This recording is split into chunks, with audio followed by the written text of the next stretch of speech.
the interim government started functioning in right earnestness. Every evening, the interim cabinet met without the viceroy and took independent decisions on several major issues. Jawaharlal Nehru was perturbed by the communal violence in Bengal and said, "I have come seriously to think whether it has served any useful purpose for me to head the interim government if an important part of India sinks to barbarism."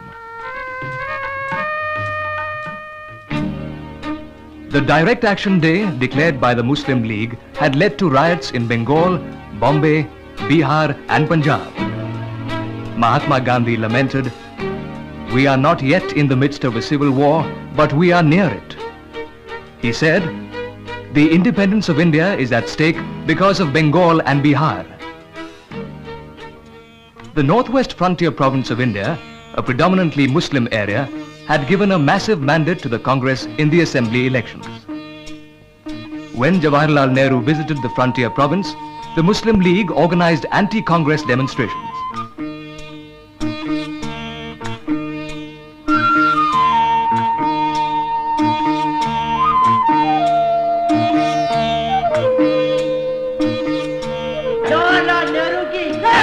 In spite of the Muslim League instigated hooliganism, Jawaharlal Nehru was able to complete his tour of the province.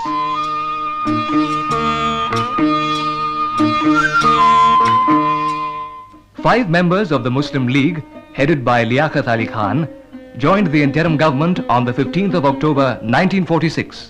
The League ministers broke the convention of collective responsibility and started working as a separate bloc within the cabinet. Communal violence erupted in East Bengal in the most virulent form.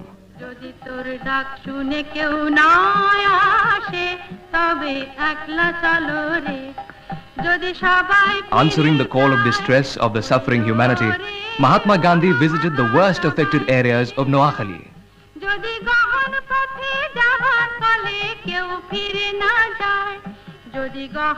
For 4 months, the Pilgrim of Peace walked from village to village and from door to door. At Srirampur, Jawaharlal Nehru came to seek his advice.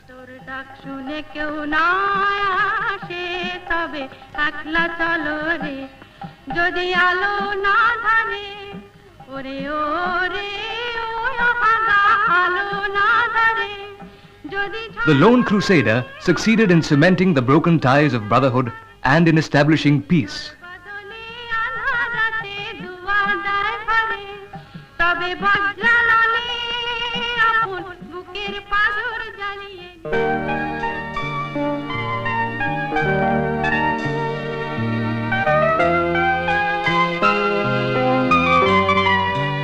The Secretary of State for India invited Jawaharlal Nehru, Jinnah, Baldev Singh, Liaquat Ali Khan and the Viceroy to London with the hope of bringing about an agreement between the main political parties. Interpretation of Para 19 of the Cabinet Plan, dealing with proportionate representation in the assemblies, became a stumbling block. There was no agreement. On the 6th of December 1946, the British government issued a clarification, but the Congress President found it at variance with the statement of May the 16th, 1946. The newly elected Constituent Assembly met in New Delhi on the 9th of December 1946. Jinnah called it a blunder and asked the League members to boycott the session. Some Congress members demanded the resignation of League ministers from the interim government if the party did not join the Assembly. Dr. Rajendra Prasad was elected the President of the Constituent Assembly. Jawaharlal Nehru moved the objective resolution which said, "This Constituent Assembly declares its firm, solemn resolve to proclaim India as an independent sovereign republic and draw up a constitution for her future governance." But political progress was hampered by Jinnah's attitude. The League instigated communal violence was costing lives. In order to defuse the mounting crisis, Prime Minister Attlee announced on February the 20th, 1947, the British government's definite intention to effect the transfer of power to responsible Indian hands by June 1948. He also announced that Lord Mountbatten would replace Lord Wavell as the new Viceroy of India. With the exception of the Muslim League and the Anglo-Indians, all the parties welcomed the announcement.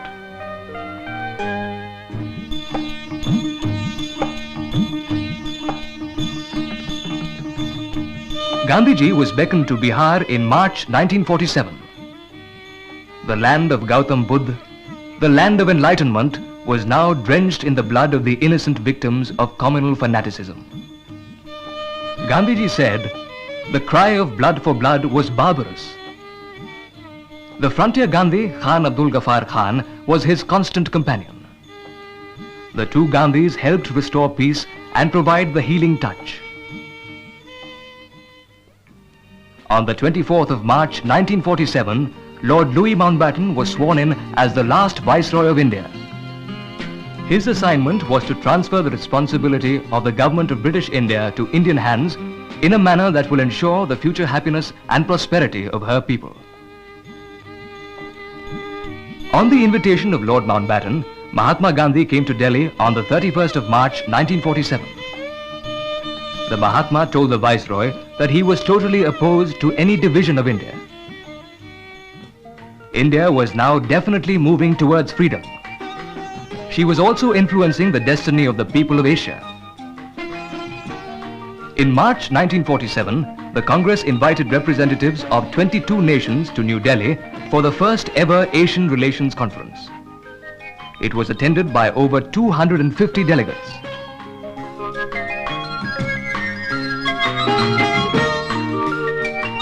Sarojini Naidu presided over the conference.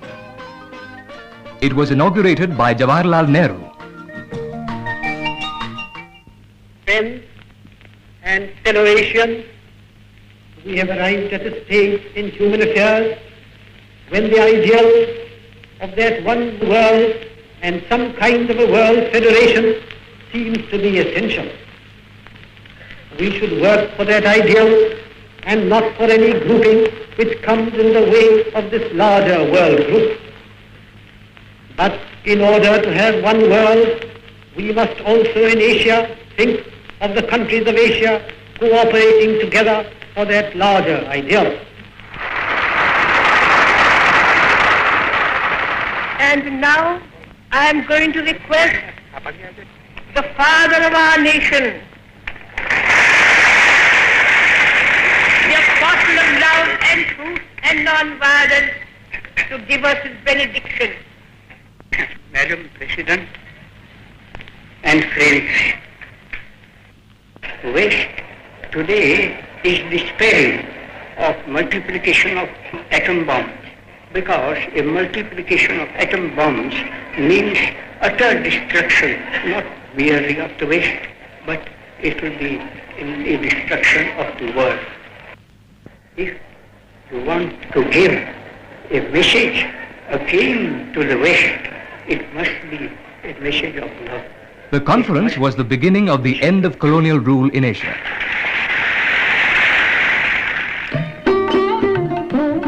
Mountbatten held a series of talks with the Indian leaders individually and collectively. The whole of India watched and waited with hope and anticipation. During several days of discussions, efforts were made to maintain the unity of India, but the Muslim League refused to agree to any plan other than the partition of India.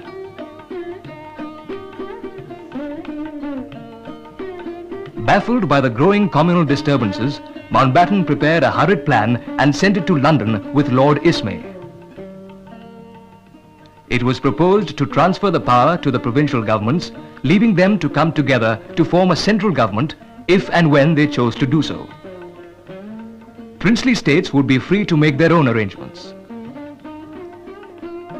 Jawaharlal Nehru turned down the plan vehemently, as it would have completely destroyed the unity of the country for all times to come.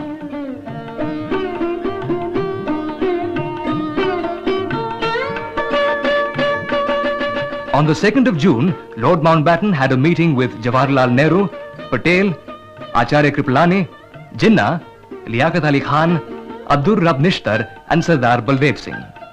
He placed before them a new plan for ascertaining the wishes of the people of India concerning their future constitutional arrangements. The plan was the work of the existing Constituent Assembly would not be interrupted. But the constitution framed by the Assembly would not apply to those parts of India which were unwilling to accept it. The wishes of the people of different parts of the country would be ascertained either through the existing Constituent Assembly or through separate Constituent Assemblies of the representatives of the dissident parts. In Punjab and Bengal, the assemblies would be divided into two sections, representing the Muslim and non-Muslim majority districts. If they opted for the partition of the provinces, each section could join the assembly of its choice. In the Northwest Frontier Province and the Sylhet district in Assam, choice would be exercised through a referendum. The British government would cease to exercise the powers of paramountcy over the princely states. It would be open to the states to enter into political relations with the successor governments. Mountbatten asked the leaders to send him the views by midnight the same day. The Congress Working Committee sent its acceptance in writing the same night. Jinnah was reluctant to commit himself. Around midnight, the Viceroy told him that if he did not accept the plan, it would be the end of his Pakistan dream.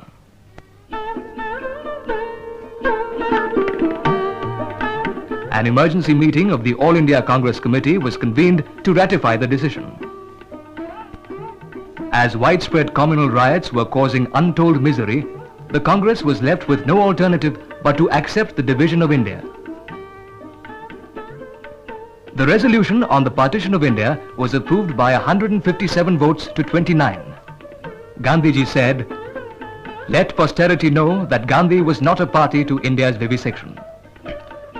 The frontier Gandhi, Khan Abdul Ghaffar Khan, broke down and said, "You have thrown us to the wolves."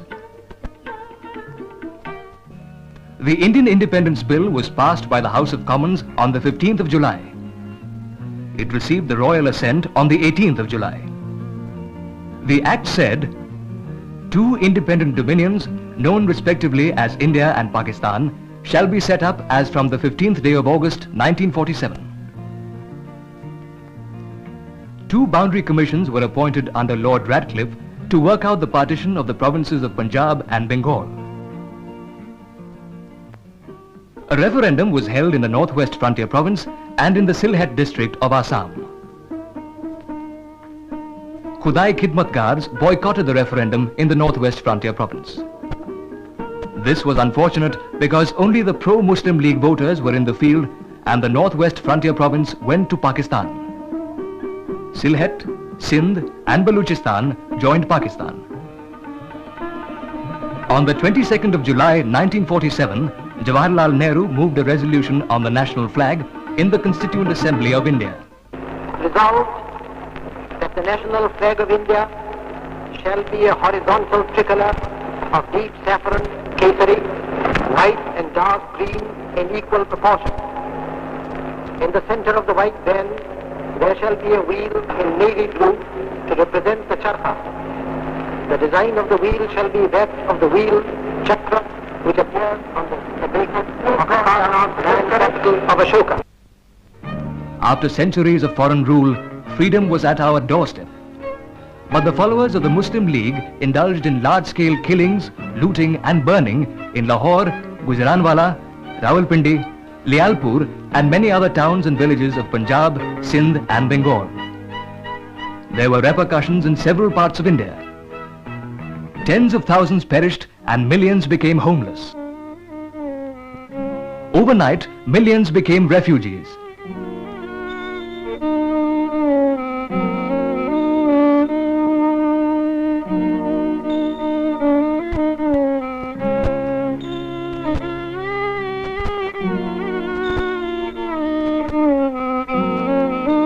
Once again, Calcutta was the scene of communal discord. The Mahatma returned to the city. He held no office, but the governor, the army commanders and the Premier of Bengal depended on Gandhiji's power over the masses to bring peace.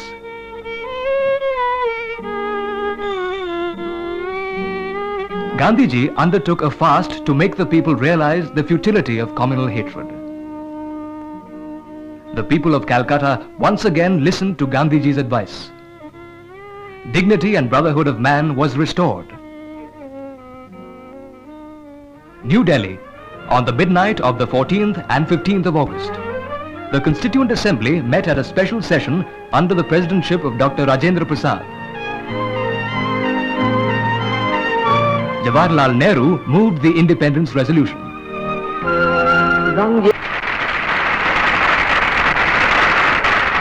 Dr. Radhakrishnan seconded the motion. History and legend will go round this day. It marks a milestone in our democracy's march. Here in this land, under the leadership of one who will go down in history as perhaps the greatest man of our age, we have opposed patience to fury, quietness of spirit to bureaucratic tyranny. With what result? That the transition is being effected in such an orderly and dignified way.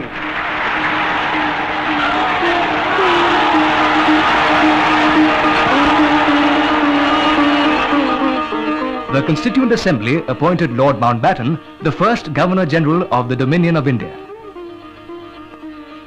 On August 15th, the Governor-General administered the oath of office to the first Cabinet of Independent India, headed by Pandit Jawaharlal Nehru.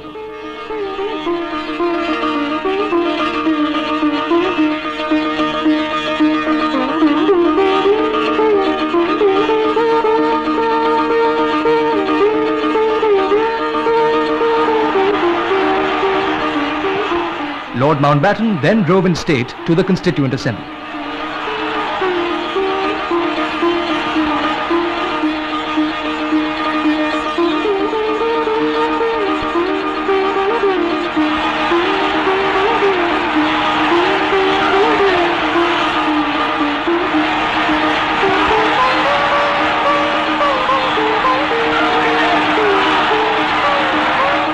The Governor-General read out the King's message. His Majesty the King to deliver to you today. This is His Majesty's message.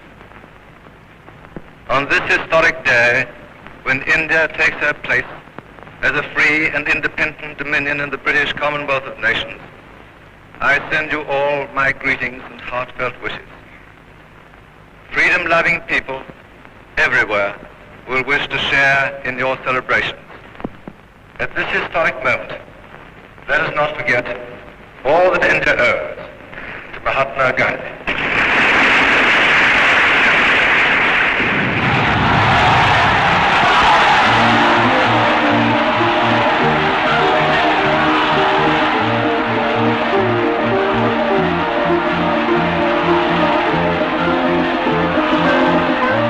The Independence Day was celebrated with great enthusiasm all over the country. Bombay, Calcutta, Madras, and in fact in every town and village. The Prime Minister Jawaharlal Nehru unfurled the tricolour on the ramparts of the historic Red Fort. Jawaharlal Nehru said, "To India, our much-loved motherland, the ancient, the eternal and the ever-new, we pay our reverent homage and we bind ourselves afresh to her service."